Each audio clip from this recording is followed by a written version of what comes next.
निम्रा और हमजा बारी बारी आप लोगों से कर जरा गपशप लगाते हैं। सर ईद मुबारक। सर ईद मुबारक। सर ईद का मौसम, ईद का दिन, आप ऐसे कैजुअल, मतलब ऐसा लग रहा है ताजा ताजा गोश्त फ्रीजर में। ये प्योर रॉकस्टार की निशानी है। Pure Rockstar. नहीं क्या इसके बारे में ज्यादा गुफ्तगू नहीं होगी क्योंकि घर जाके फिर मार पीटेगी।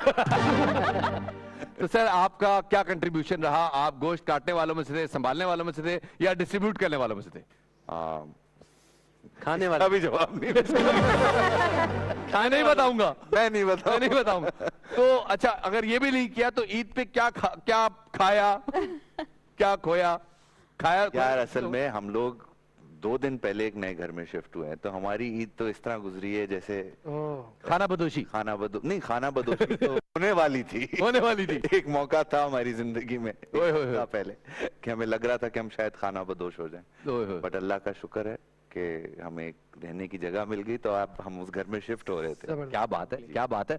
अली हमजा, पहले तो यही वजह है, कपड़े नहीं मिल रहे थे तो भाई ने इतने सारे जो मिले पहनो। आज कोई बात नहीं, टाइम लेट हो रहा था पहुंचना। कोई बात नहीं, शफात का इशू है, कोई टेंशन थोड़ी है, ऐसे ही होना चाहिए, इजी फील होना चाहिए।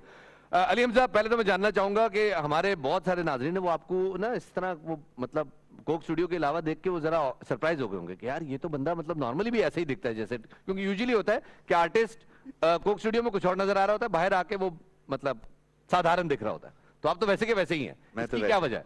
मैं हमेशा से वैसे का वैसे ही था। वैसे के वैसे ही है। कभी कभार कोशिश की कुछ अपने आप को कुछ और बनाने की, नहीं बन पाया। नूरी ने एक आपको शोहरत के बुलंदी के आसमान पे पहुंचा दिया। आप लोगों ने लोगों को रॉक का फ्लेवर दिया, ऐसा चढ़ा, आज भी लोग कहते हैं यार रॉक म्यूजिक नहीं आया, वैसा म्यूजिक नहीं आया जो अर्ली 2000s में आया था। प्रेशर था आपके ऊपर इतने बड़े फेम को काबू करने का?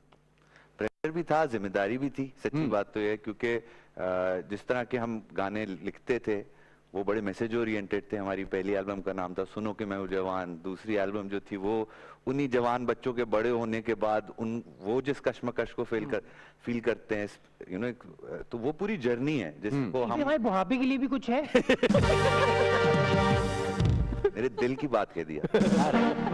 मुझे सबसे खूबसूरत हिस्सा ये लग रहा है जिंदगी का, और आने वाला जो है उसके लिए तो बहुत अच्छी अच्छी चीजें बनेंगी। नहीं, हम लोग एक्चुअली आपके साथ साथ चले, मतलब कि अर्ली 2003 से मनवारे में हम लोग 9th-10th में थे जी। अब दाढ़ी में सफेद बाल गिरना शुरू हो चुके हैं, तो अब इंतजार है कि बुढ़ापे के लिए आपने क्या बचा के रखा है हमारे? कोई 1-2 गाने 32 पे प्यार मोहब्बत से निकल के अब इश्क हो गया, ब्रेकअप हो गया, अब निकाह हो गया। अली भाई बातें करेंगे इश्क 40s वाला इश्क, 40s वाला इश्क, ये कामयाब इश्क होगा, कामयाब इश्क होगा। तो सर वो प्रेशर आपने फील किया, सस्टेन किया कि यार अब इसको संभालें कैसे, आगे कैसे लेके चले? जाहिर है पूरी दुनिया में, आप इंडिया जाते थे वहां लोग चीखे मार मार पागल हो रहे हैं। मैं सच्ची बात बताऊं, अगर इतना ज्यादा प्रेशर फील करते तो कुछ और होता जिंदगी में। लोगों ने बड़ी लेट बैक एक लेवल पे जिंदगी गुजारी और अभी भी गुजारते हैं, और उसमें बहुत स्ट्रांगली बिलीव भी करते हैं, क्योंकि आई थिंक सुकून से ज्यादा और मेंटल पीस से ज्यादा इम्पोर्टेंट चीज कोई जिंदगी में है नहीं।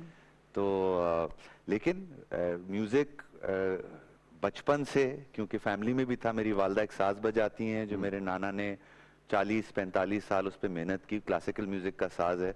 तो म्यूजिक का एक बहुत इंपॉर्टेंट रोल था जिंदगी में, और एक तरीके से उसकी वजह से एक सेंस ऑफ रिस्पॉन्सिबिलिटी थी म्यूजिक के साथ। It was not just entertainment. I think मैं और अलीनूर अकेले थे फैमिली में जिन्होंने कहा कि भाई हम एंटरटेन करेंगे, हम बाकी बट आपका घराना तो वो बड़ा क्लासिकल है ना। मैं आपको भी कह रहा हूँ ना, वो इंटेलेक्चुअल सारे बड़े एंटरटेनमेंट नहीं, वो तो रूह की गजाल के लेवल का म्यूजिक होता है ना। वहां तो बड़ा एक सीरियस अप्रोच होती है म्यूजिक की तरफ। उसका मकसद इंसान की जहन की नशोनुमा, उसको आगे लेके जाना, उस पर बहुत फोकस करके वो म्यूजिक, वो बहुत सीरियस, मतलब कोई मजाक नहीं है, म्यूजिक है वो। म्यूजिक विद अ पर्पस है कि वही हमें उस मतलब म्यूजिक बराए इंसान, म्यूजिक बराए यू नो जिंदगी, वो वाला अप्रोच है।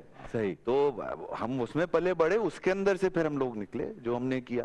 तो भाई हमारी तो बड़ी फर्क सी एक लाइफ रही इसमें। अच्छा, आप अब्दुल्ला भाई ये ऐसे खड़ा हुआ जैसे स्लिप में खड़ा हुआ फुल नहीं, ये हम लोग हार्ट फैन, मतलब देयर म्यूजिक। और एक टाइम था ये शायद 1 महीने में आप लोगों ने 100 कॉन्सर्ट्स करने थे इस शहर में। हमारे अपार्टमेंट्स में आप लोगों ने परफॉर्म किया था, और वो एक मतलब कभी इमेजिन नहीं किया था कि यार हमारे बिल्कुल यहीं पे घर सोच रहे सामने नूरी हाँ परफॉर्म भाई, कर रहे हैं आई और- थिंक इट वाज हमारी जिंदगी की सबसे जबरदस्त कैंपेन थी। एक कॉर्पोरेशन ने 110 शो कराए थे 42 दिन में। It was a world record by the way. उफ उफ और द ओनली थिंग वाज कि हमें उस वक्त नहीं पता था कि वर्ल्ड रिकॉर्ड के लिए आपको पहले अप्लाई करना होता है ताकि लोग आगे देख सकें। तो वो देखने वाले नहीं है तो, बट अभी तक आई स्टिल डोंट नो कि किसने इतने ज्यादा इवेंट। कि मिड 2000s के अंदर ये सीन ये था कि अगर आपके पास एक तो ईपी की एल्बम और नूरी की एल्बम अगर नहीं है। नहीं है तो आपका सीन ऑफ है। आप ऑफ हैं, आप ऑफ हैं। आप आरओ का भी एक गाने में ये था, आरओ का आरओ भी पे भी आप जो है ना वो हाँ, थोड़ा वो आगे, लेकिन अब फारूक भाई अब यहाँ है नहीं। बड़ा देखो ना, वो रॉक के साथ एक पूरा एक माइंडसेट आता है, एक पूरी अप्रोच आती है, उसमें आप सवाल करते हैं, उसमें आप Aggression, rebellion. रिबेलियन है, जरा आप आग तिली लगाते हैं, यू नो।